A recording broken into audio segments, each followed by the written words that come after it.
Bonjour mes amis, je viens vous parler aujourd'hui des 3 maladies qui touchent la prostate. Je commence aujourd'hui par vous parler de l'adénome ou l'hypertrophie bénigne de la prostate. Ensuite, je vous parlerai de la prostatite qui est une infection ou une inflammation de la prostate.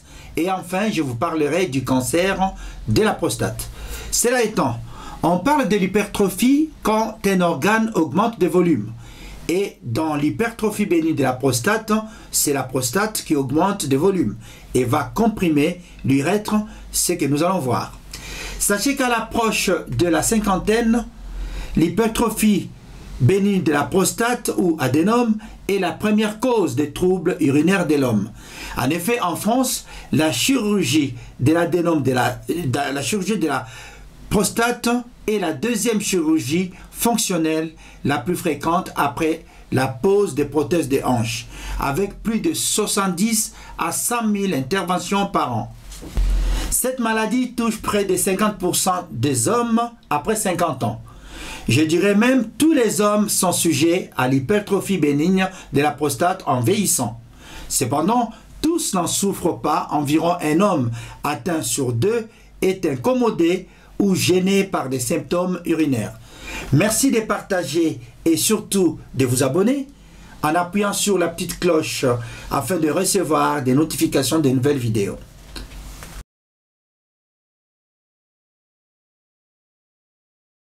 La prostate est une petite glande du système génital de l'homme, de la taille et de la forme d'une châtaigne.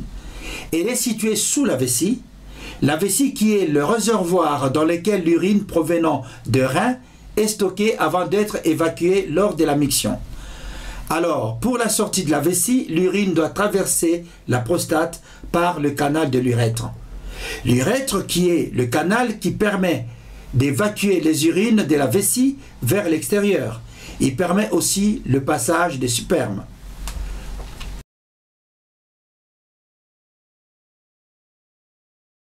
La prostate sert à fabriquer le liquide séminal qui, mélangé avec les spermatozoïdes venant des testicules, va constituer le sperme. Ce sperme va être stocké dans la prostate au niveau de la vésicule séminale et il sera évacué lors des éjaculations. Autrement dit, la prostate sécrète les substances nutritives et fluidifiables de sperme. Le poids de la prostate augmente entre la naissance et la puberté pour se stabiliser vers l'âge adulte. Il atteint alors de 15 à 20 grammes. Dès la quarantaine, le volume de la prostate tend à augmenter et continue de grossir avec l'âge.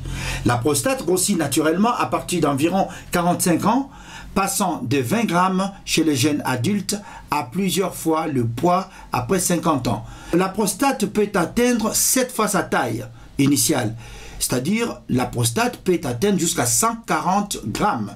Donc la prostate passe de châtaigne, orange, voire pamplemousse. Ce faisant, elle est alors le siège d'une tumeur bénigne qu'on appelle adénome ou hypertrophie bénigne de la prostate, qui va gêner le passage des urines de la vessie vers l'extérieur.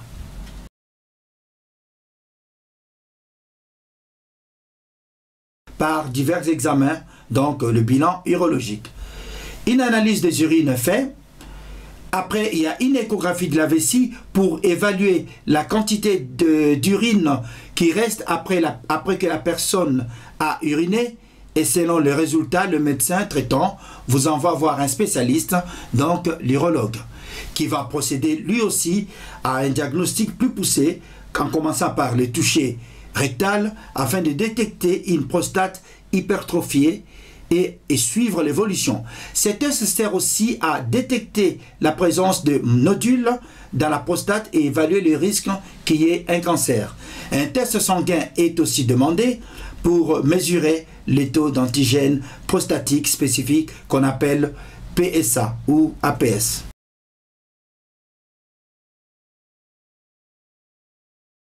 Les hommes âgés de 50 ans et plus, les antécédents familiaux, les hommes ayant un parent proche qui a souffert de l'hypertrophie bénigne de la prostate, Les origines ethniques, car cette maladie est rare chez les Asiatiques et plus commune chez les Blancs et plus souvent chez les Noirs, Antillais et Africains.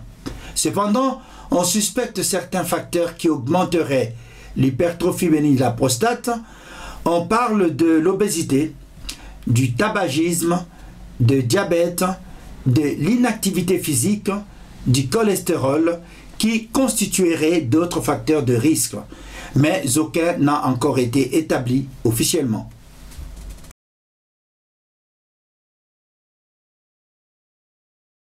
Les symptômes de l'hypertrophie de la prostate varient d'une personne à l'autre.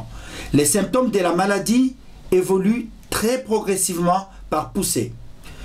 Des envies d'uriner fréquemment avec l'impression de ne pas vider immédiatement sa vessie.